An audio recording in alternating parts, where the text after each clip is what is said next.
கர்த்தருக்கு ஸ்தோத்திரம். மார்ச் 19, 2026 வியாழக்கிழமை. இன்றைய தலைப்பு தேவாலய அமைதி.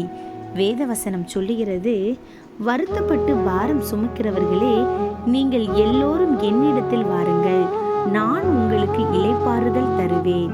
மத்தேயு 11:28. இன்றைய சிந்தனைக்கு, கடற்கரையில் உணர்ந்த காற்றை வீட்டிற்கு கொண்டு செல்ல இயலாது.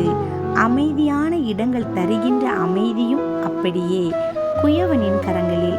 அன்புள்ள ஆண்டவரே, நீர் தருகின்ற இளைப்பாறுதலை அனுதினமும் நான் பெற்றுக்கொள்ள எனக்கு உதவி செய்யும். ஆமீன். இன்றைக்கு வாசிக்க வேண்டிய வேத பகுதி 2 ராஜாக்கள் 21வது அதிகாரம் முதல் 25வது அதிகாரம் வரை. வேதத்தை வாசிப்போம், தேவனை நேசிப்போம். Have a nice day. God bless you.